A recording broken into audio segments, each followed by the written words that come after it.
The great hall of the Galactic Federation station hummed with tension as Ambassador Z. Rixtel of the Valorian Collective entered through the eastern archway. His four eyes scanned the room with barely hidden contempt as he spotted the delegation from the Korthani Empire already seated at their designated positions. The two species had been at war for nearly 300 years, and the hatred between them ran deeper than the void between stars. Station Commander Yellen watched from her observation balcony, her silver skin shimmering with stress patterns that any of her Selenari people would recognize as deep concern. This was the 47th attempt at peace negotiations between the Valorians and the Korthani, and every previous attempt had failed. Some had ended in shouting. Others had ended in violence.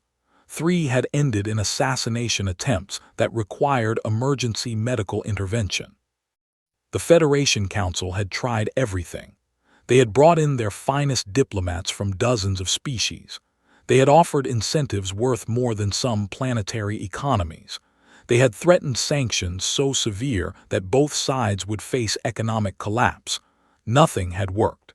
The Valorians and Korthani simply hated each other too much to find common ground. That was why the humans were here. Ambassador Sarah Chen walked into the hall with a calm expression on her face, carrying nothing but a simple datapad and what appeared to be a worn leather bag over her shoulder. She was accompanied by her aide, a young man named Marcus Webb, who pushed a small cart covered with a cloth. The Selenari observers exchanged confused glances. What could possibly be under that cloth that would help end a 3-century war? Zerixtel's upper eyes focused on the human, while his lower eyes remained fixed on Korthani High Minister Dreven across the room. "Another human diplomat," he said, his translator rendering his words in flat, emotionless tones. The last one ran from the room crying after High Minister Dreven threatened to eat his liver. "I recall that incident differently," Dreven responded, his massive frame shifting in his specially designed chair. The Korthani were large beings, covered in thick brown scales, with powerful arms that could crush stone. The human ran because Ambassador Z. Rixtel described in detail what he would do to humanity's homeworld if they sided with the Korthani. A fair warning, nothing more. Sarah Chen stepped between the two delegations and bowed slightly to each side. "Gentlemen, thank you for agreeing to meet once again. I know this is difficult for both of your peoples." "Difficult?" Zerixtel laughed, a harsh sound like metal scraping against metal. "Human, you cannot possibly understand what difficulty means. Your species has existed for what, 200,000 of your years? Our conflict with the Korthani is older than your entire recorded history. We have been killing each other since before your ancestors crawled from the oceans." "That is true," Sarah said, nodding, "and I respect the depth of your grievances. Both of your peoples have suffered greatly. The Valorian colony massacre of 30,000 years ago, the Korthani breeding grounds destruction that happened 15,000 years later. The list goes on and on." Commander Yellen leaned forward on her balcony, intrigued. Most diplomats tried to minimize the historical conflicts, hoping to build a fresh start. This human was doing the opposite. She was acknowledging every wound, every scar, every memory of pain. Dreven's scales rippled with surprise. "You know our history." "I spent 6 months studying nothing else," Sarah replied. "I read every account, every historical document, every survivor testimony that exists in Federation archives. I believe I understand your conflict better than any outsider ever has." Zerixtel's 4 eyes narrowed. "Understanding changes nothing. The Korthani destroyed our sacred moon temples. They erased 10,000 years of religious artifacts. No understanding can bring those back." "And your people," Dreven growled, "poisoned our birth waters on 4 colony worlds. We lost 3 generations of children. No apology can restore what was taken." The tension in the room spiked so high that Commander Yellen's hand moved toward the emergency seal button that would separate the delegations with force fields. But Sarah Chen, simply nodded as if the two leaders had discussed the weather. "You are both absolutely right," she said. "Nothing can bring back what was lost. No words can heal those wounds. No treaty can make the past disappear." Zrixtal and Drevin both stared at her, clearly not expecting agreement. "Then why are we here?" Drevin asked. Sarah reached into her leather bag and pulled out a flat rectangular object that confused every non-human in the room. It appeared to be some kind of wooden frame containing a stretched fabric with strange markings on it. "This is a painting," Sarah explained. "It was created by a human artist named Alara Okonkwo about 70 years ago. She was born on a colony world that was destroyed during what we call the Silent War, a conflict between two human factions that lasted only 12 years but killed over 2 billion people." Commander Yellen watched with growing fascination. She had studied human history and knew of the Silent War, but she had never seen any artifacts from that period. "Alara lost her entire family in the war," Sarah continued. "Her parents, her siblings, her husband, and her 3 children. She was the only survivor from her colony, and for 30 years after the war ended, she refused to speak, not a single word. The trauma had taken her voice completely." The room had grown very quiet. Even Zrixtal, who had been preparing to dismiss the human's approach, found himself listening. Then one day, when she was 62 years old, Alara picked up a brush and started painting. She had never painted before in her life. She had no training, no education in art, but she painted this. Sarah held up the rectangular object so both delegations could see it clearly. The painting showed 2 hands reaching toward each other across a dark void. One hand was clearly injured, scarred, and missing fingers. The other hand was holding something small and bright that might have been a flame or a star. The colors were unusual, mixing deep reds with gentle blues in ways that should not have worked together but somehow did. "Alara called this painting the Offering," Sarah said.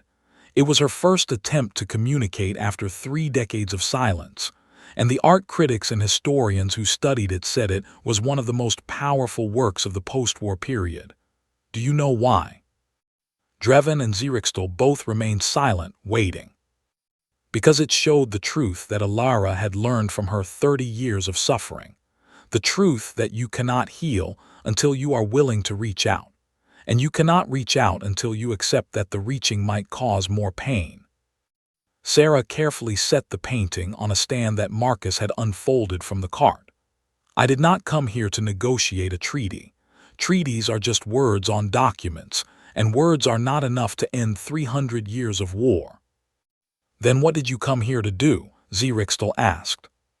Sarah smiled and reached for the cloth covering Marcus's cart.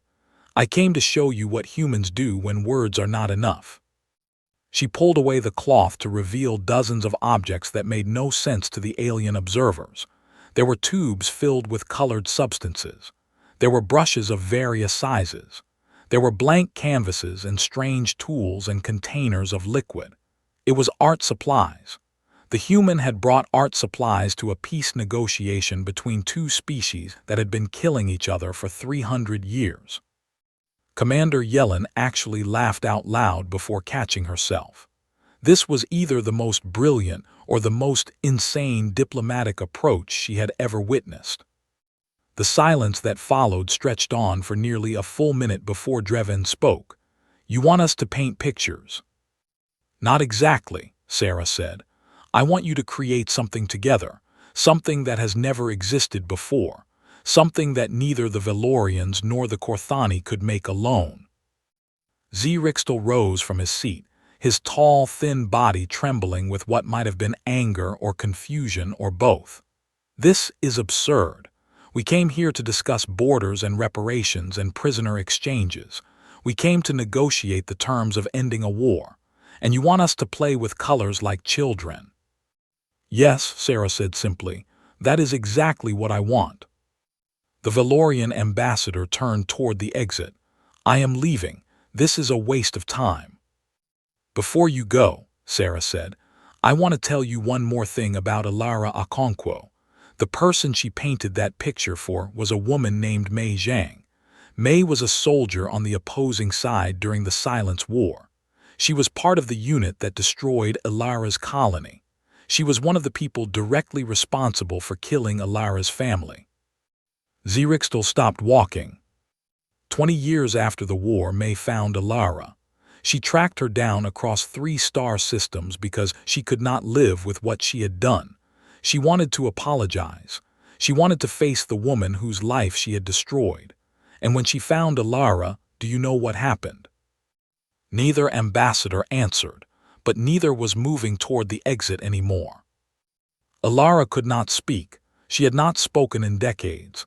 So instead of words, she painted.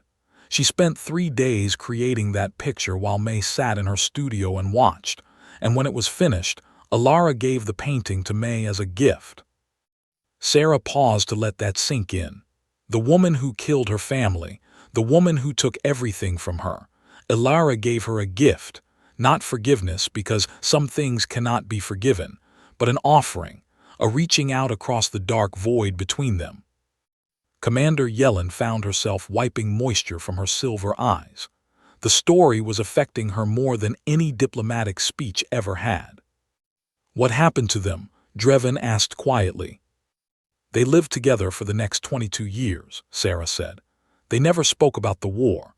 They never discussed forgiveness or blame. They simply existed in the same space, sharing meals in silence and occasionally creating art. When Ilara died, Mei was holding her hand. And when Mei died 3 years later, she asked to be buried next to Ilara on a neutral world where no faction flags fly.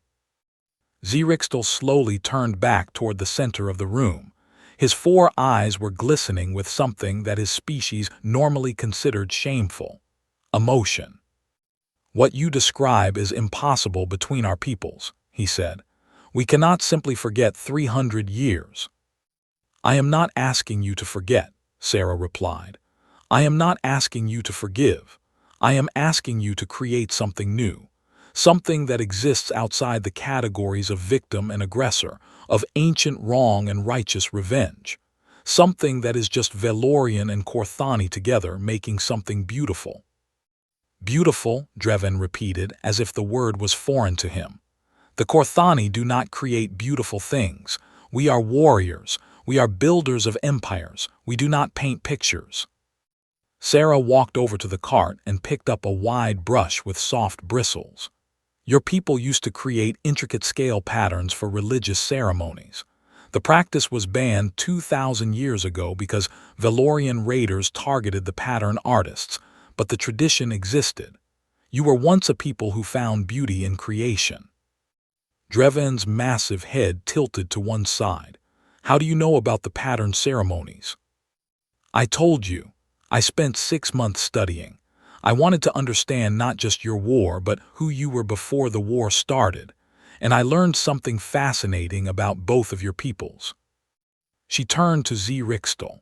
The Velorians had something called the Light Gardens, living sculptures of bioluminescent plants that took generations to cultivate. They were considered the greatest achievement of your civilization until the Korthani burned them 5,000 years ago. Do not speak of the Light Gardens, Zerixtal whispered, his voice cracking. I speak of them because they mattered, Sarah said firmly. They mattered more than any battle, any conquest, any victory. They were what made you Velorian, and the pattern ceremonies were what made the Korthani more than just warriors. Both of your peoples have lost sight of what made you great in the first place. You have spent so long destroying that you have forgotten how to create. The silence that followed was different from before. There was less hostility in it, more uncertainty, more thought. Sarah set down the brush and spread her arms wide. I am offering you something that no treaty can provide. I am offering you the chance to remember who you were before the war consumed you. And maybe, just maybe, to discover who you might become if the war ever ends. Commander Yellen watched the 2 ambassadors exchange a look across the room. It was a look she had never seen between a Velorian and Korthani before. It was not hatred. It was not contempt. It was something closer to confusion mixed with a tiny spark of curiosity. "If we do this ridiculous thing," Zrixtal said slowly, "and I'm not saying we will, but if we did, what exactly would we create?" Sarah smiled. It was the smile of someone who had just seen the first crack appear in a wall that had stood for 3 centuries. "That is entirely up to you," she said, "but I have a suggestion if you would like to hear it." Both ambassadors waited. "Create a memorial," Sarah said, "not to the dead of either side alone, but to all who have died in this war. Create something that acknowledges the full weight of what has been lost, and create it together so that neither side can claim it as their own." Drevin stood from his chair, his massive form moving toward the cart of supplies with slow, uncertain steps. He reached out with one clawed hand and touched a tube of blue paint as if it might explode. "I have not created anything since I was a child," he admitted. "I am not sure I remember how." "Neither do I," Zrixtal said, moving to stand beside his ancient enemy for the first time in his life. "But I find myself curious to try." Commander Yellen leaned back in her chair and allowed herself to feel something she had not felt in 47 failed negotiations. She felt hope. The next several hours passed in a strange atmosphere that no one on the station had ever experienced before. The formal negotiation tables were pushed aside. The security protocols that kept the 2 delegations separated were suspended. And in the middle of the Great Hall, Ambassador Zrixtal of the Valorians and High Minister Drevin of the Korthani stood before a blank canvas that was larger than either of them. Sarah Chen had explained that the canvas was specially treated to accept any type of pigment and could be modified to include textures that appealed to different sensory preferences. She had spent weeks working with xenobiologists to ensure that both Valorians and Korthani could interact with the materials comfortably. The first hour was mostly silent. Both leaders simply stood and stared at the white emptiness before them, neither willing to make the first mark. The tension was almost as thick as it had been during the formal greetings. Commander Yellen observed that Sarah Chen did not intervene. She sat quietly in a corner, sketching something on her datapad, occasionally glancing up to check on the progress. Her aide Marcus stood ready with additional supplies, but the human diplomats made no effort to push or guide the 2 alien leaders. Finally, after nearly 90 minutes of silence, High Minister Drevin reached for a container of dark red pigment. His clawed hand was not designed for fine work, so he simply pressed his palm into the paint and then pressed it against the canvas, leaving a massive handprint near the bottom left corner. "This is for Corvin the Young," he said, his voice rough. "He was my clutch brother. He died at the Battle of Fallen Stars when I was barely old enough to fight. I held him as his life faded. His blood was this color." Zrixtal watched the handprint dry on the canvas. His 4 eyes blinked in a pattern that indicated deep thought among his people. "At the Battle of Fallen Stars," he said slowly, "my ancestor Zrixtan led the Valorian charge. He is remembered as a hero among my people. Thousands of songs celebrate his victory." Drevin's scales rippled with barely suppressed rage. "His victory killed my brother." "I know," Zrixtal said, "and I am sorry." The words hung in the air like something impossible. In 300 years of war, no official apology had ever been offered by either side. Apologies were seen as weakness, as admission of fault. But here, in front of a canvas, with paint still wet on the wall, Zrixtal had done what generations of diplomats had failed to achieve. Commander Yellen realized she was holding her breath. She forced herself to exhale as Zrixtal picked up a thin brush and dipped it into silvery paint. "This is for Velona the singer," he said, his voice becoming almost musical as he made careful strokes next to Drevin's handprint. The strokes formed a pattern that resembled a flowing river or perhaps a ribbon of light. She was the last caretaker of the Light Gardens. When the Korthani came, she refused to leave. She died among the burning plants she had spent her whole life tending. Dreven looked at the silver strokes. I did not know there was a caretaker who stayed. We do not speak of it often. It hurts too much. The Korthani did not kill her intentionally, Dreven said. The fire spread faster than our warriors expected. Many of our own died in that attack as well. I know that too, Zrixtal admitted, but knowing does not ease the pain. Sarah Chen looked up from her sketching and caught Commander Yellen's eye. She gave the smallest possible nod. This was what she had hoped for. Not peace, not yet, but the beginning of understanding. Over the next several hours, the two leaders took turns adding to the canvas. Each edition came with a story. Some stories were about personal losses. Others were about cultural treasures destroyed. Some were about battles that one side remembered as victories and the other remembered as massacres. The strangest thing was that neither side tried to argue about the memories. When Dreven described a Korthani settlement that was destroyed by Velorian bioweapons, Zrixtal did not deny it or try to justify it. He simply listened, and then he painted something near Dreven's edition that seemed to acknowledge the horror. When Zrixtal spoke of Velorian children who were taken as hostages and never returned, Dreven did not become defensive. He painted his own response, something that looked almost like an embrace between two figures of different sizes. By the time the station's artificial night cycle began, the canvas was half covered with colors and shapes and patterns that made no sense to anyone but the two leaders who had created them. And somehow, despite being created by ancient enemies, the work looked coherent. Beautiful, even. Ambassador Chen finally rose from her corner and approached the canvas. "What you have created is remarkable," she said. "Would you like to continue tomorrow?" Dreven looked at the canvas, then at Zrixtal. "I would," he said, surprising himself with the admission. Zrixtal's four eyes moved across the chaotic artwork. "So would I. There is more to add, much more." That night, Commander Yellen sent a priority message to the Federation Council. She reported that for the first time in 47 attempts, both delegations had agreed to return for a second day of talks. She noted that no formal treaty terms had been discussed, no borders had been drawn, no reparations had been negotiated. Instead, the two delegations had spent 9 hours painting together. The Council's response was skeptical but cautiously optimistic.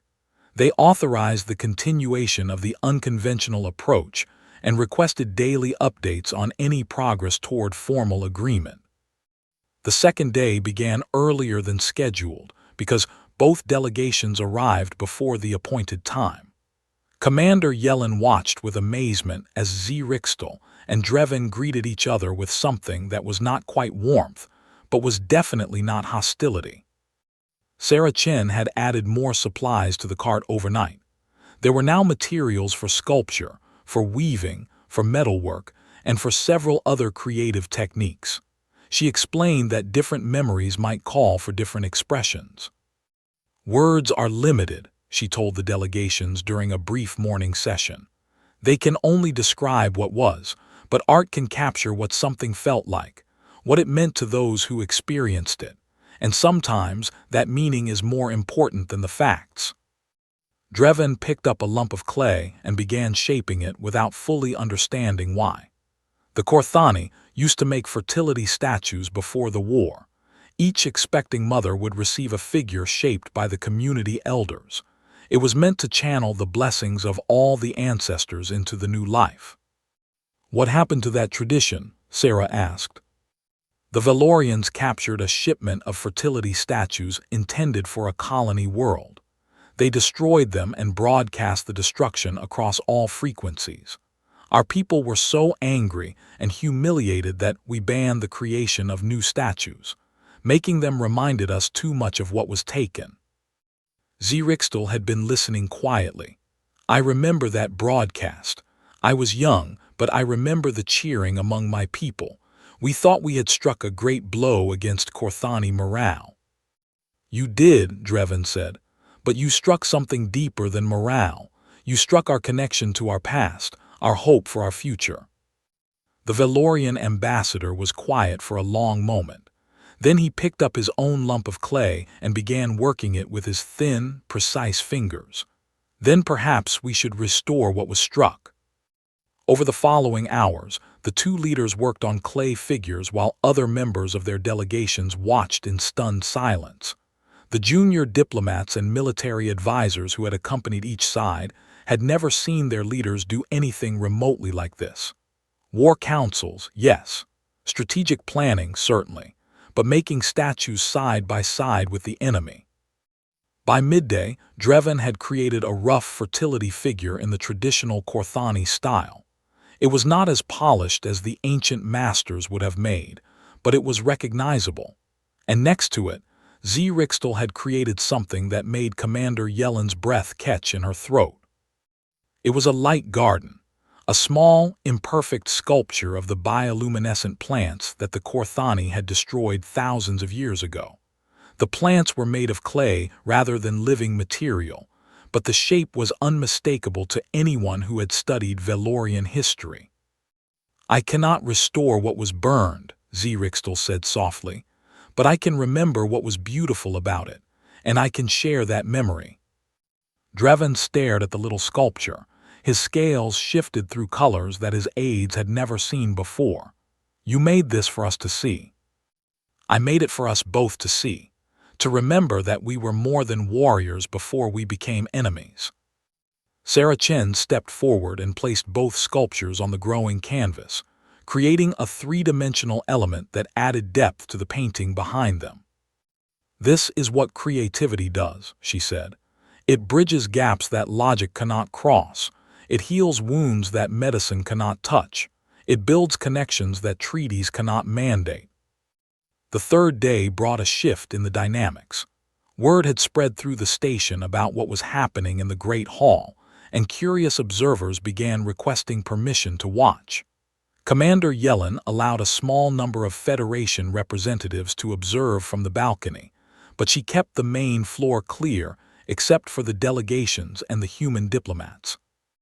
The junior members of both delegations had begun to participate in the creative work. A young Valorian cultural attaché was teaching a Korthani military aide how to create the intricate patterns that had once decorated Valorian temples.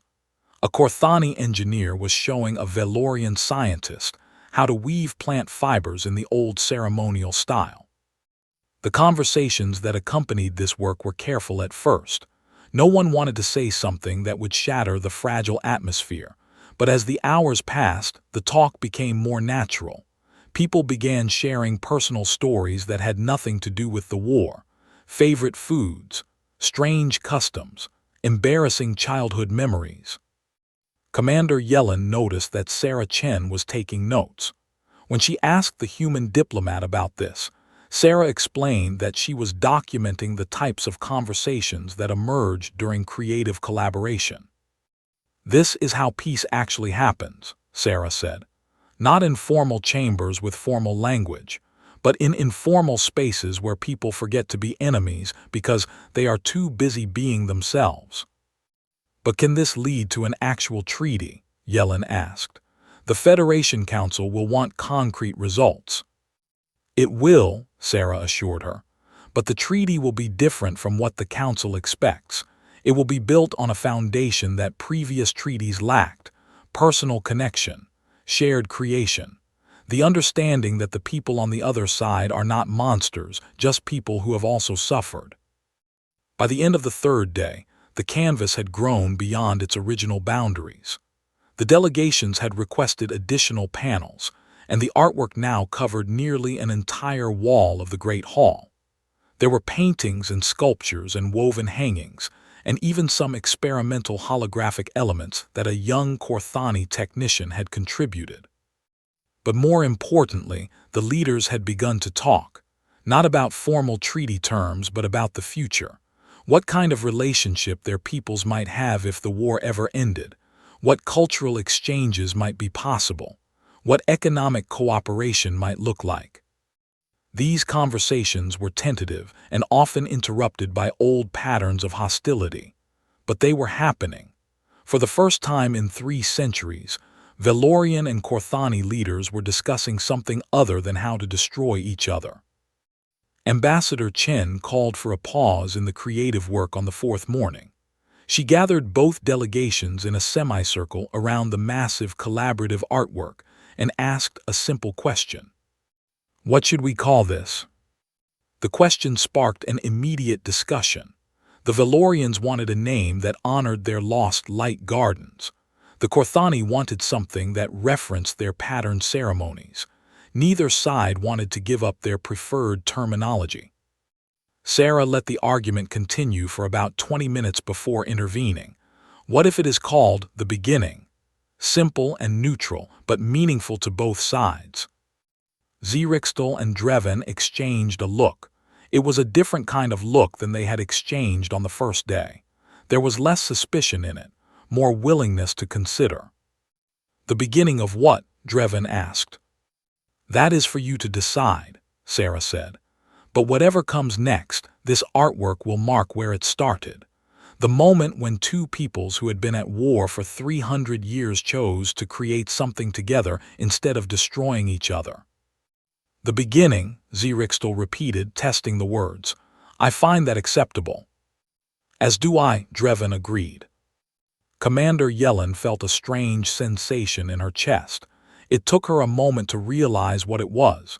She was witnessing history, not the history of battles and treaties, but something deeper, the history of transformation. On the fifth day, Sarah Chen did something unexpected. She handed a formal negotiating document to both delegations. This is the treaty template that the Federation Council wants you to sign, she said. It covers all the standard elements: borders, reparations, prisoner exchanges, military limitations, economic agreements. Zrixtal took the document and looked at it without interest. Dreven did not even pick up his copy. Yesterday you asked what the beginning is the beginning of, Sarah continued. Here is my answer. It is the beginning of a different kind of negotiation, one where you write the treaty yourselves, based on what you have learned about each other over these past few days. We are not diplomats, Dreven said. We do not know how to write treaties. You are leaders of your peoples, Sarah replied. You know what your peoples need, and now you know something about what the other side needs too. That is more than any professional diplomat could offer. Zrixtal set down the Federation document. You want us to draft our own agreement. I want you to continue what you have started. You have been creating something together all week. Now create a future. Paint it with words and commitments instead of pigments and clay. The next several hours were unlike anything Commander Yellen had witnessed in her long career. Instead of formal negotiations with each side taking positions and defending them against attack, the Valorian and Korthani leaders sat together and talked. They talked about their people's needs and fears. They talked about past injustices that would need to be addressed. They talked about hopes for the future that they had never expressed before. Sarah Chen and her aide Marcus provided technical assistance when needed, helping to translate informal agreements into formal language. But the substance came entirely from the two leaders. By the end of the day, they had drafted something that was not quite a treaty, but was also not quite anything else. It was a framework for peace that acknowledged the impossibility of resolving every grievance immediately, while committing both sides to a long-term process of healing. The document included provisions that no previous negotiation had ever considered. There would be cultural exchange programs where young people from each side would study the other's art and traditions. There would be memorial projects built on neutral worlds, created jointly as the beginning had been created. There would be regular summits where leaders would participate in creative activities before discussing formal matters. And most remarkably, there would be no final end to negotiations. The document treated peace not as a destination, but as an ongoing process. Both sides committed to continuing the work for as long as it took, generation after generation if necessary. This is not what the Council asked for, Commander Yellen said when she reviewed the draft. No, Sarah agreed. It is something better. It is what the Valorians and Corthani actually need. On the sixth day, the formal signing ceremony took place in front of the beginning. The massive artwork served as the backdrop as Ambassador Z. Rixtel and High Minister Dreven affixed their official seals to the new document. But the moment that stayed with Commander Yellen was not the signing. It was what happened afterward. Dreven reached into a pouch on his belt and pulled out a small object. It was the clay fertility statue he had made on the second day of the creative negotiations. He had refined it over the subsequent days, smoothing the rough edges and adding traditional details that he remembered from his childhood. "This is for you," he said, holding it out to Z. Rixtel. "In my culture, when a new life begins, we give a blessing figure. Our peoples are beginning something new. I want you to have this." Z. Rixtel's 4 eyes widened. He reached into his own garments and produced the small, light garden sculpture he had made. "And I want you to have this. May it remind you that beautiful things can grow even after everything has burned." The exchange was completely unscripted. Sarah Chen had not suggested it. The Federation Council had not mandated it. It came purely from 2 leaders who had discovered, through the act of creation, that their enemies were also people. Commander Yellen recorded the moment for the Federation archives. She knew that future generations would study this negotiation, trying to understand how humans had succeeded where dozens of other species had failed. The answer, she realized, was both simple and profound. The humans had not tried to solve the problem logically. They had not approached the conflict as a puzzle to be worked out. Instead, they had invited the conflicting parties to remember their own humanity, or rather, their own essential nature as creative beings. In the 300 years of war, both Valorians and Corthani had forgotten that they were more than warriors. They had forgotten that their ancestors had built beauty and made art and dreamed of futures that did not involve destruction. The humans had helped them remember. As the delegations prepared to depart, Dreven approached Ambassador Chen. His massive form towered over her small human frame, but there was no threat in his posture. "I want to understand," he said. "Why do humans do this? Your species is young and small and weak by galactic standards. You could not force peace on us through strength, yet you came here and accomplished what no one else could. Why?" Sarah looked up at the Corthani leader with a thoughtful expression. "Because we know what happens when creativity is forgotten. Human history is full of dark periods where we lost ourselves in hatred and destruction. But we also discovered something important during those times. We discovered that the path back to ourselves always runs through creation." "I do not understand," Dreven admitted. "When humans suffer great trauma, we paint. We write. We make music. We build memorials and gardens and works of art that seem useless by practical standards. We do this because it helps us process what cannot be processed through thought alone. And we do it because it connects us to others who have also suffered." She gestured toward the beginning, which still dominated the Great Hall. "This artwork will outlast all of us. 1,000 years from now, when the specific terms of today's agreement are forgotten, this creation will still exist. And people will look at it and understand that once upon a time, 2 peoples who had been at war for 3 centuries chose to make something beautiful together instead of destroying each other." Dreven considered this for a long moment. "Perhaps the Corthani have forgotten too much about ourselves. Perhaps it is time to remember." "That is all any of us can do," Sarah said. "Remember who we are, remember who we can be, and keep creating until the creations outnumber the destructions." As Commander Yellen watched the delegations depart, she composed her final report to the Federation Council. She knew they would be confused by what had happened. They had expected a treaty full of clauses and conditions. Instead, they had received a framework for ongoing relationship and a massive artwork that would require a specially built museum to display. But she also knew that what had happened here was more valuable than any traditional treaty. The humans had demonstrated something that the older species of the galaxy had forgotten. They had demonstrated that peace was not an agreement but a practice, not a destination but a journey, not a document but a work of art that required constant creation and recreation. The Valorian and Corthani delegations would return to their homeworlds and report on what had happened. There would be skeptics and critics, and those who called the whole thing a waste of time. But there would also be those who saw the exchange of statues and understood its meaning. Those who looked at the beginning and felt something shift inside them. Change would not come quickly.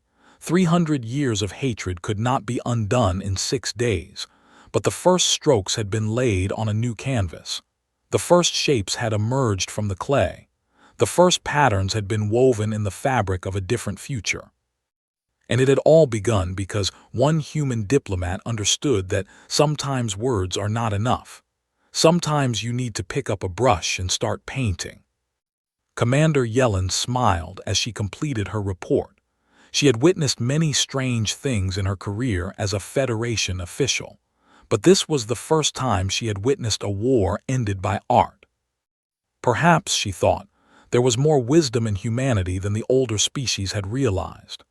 Perhaps these young, strange, creative creatures had something to teach a galaxy that had forgotten how to create. She looked one last time at the beginning, at the chaotic, beautiful mess of colors and shapes and textures that two ancient enemies had made together. Then she closed her report and prepared for the next challenge. Whatever it might be, she would remember what she had learned here. She would remember that peace was possible when people were willing to create it together. And she would remember that the humans, of all the species in the galaxy, seemed to understand this best. Federation ambassadors had witnessed human creativity during complex peace negotiations, and they had watched it accomplish the impossible. That was worth remembering. That was worth sharing with every species in the galaxy. That was worth celebrating,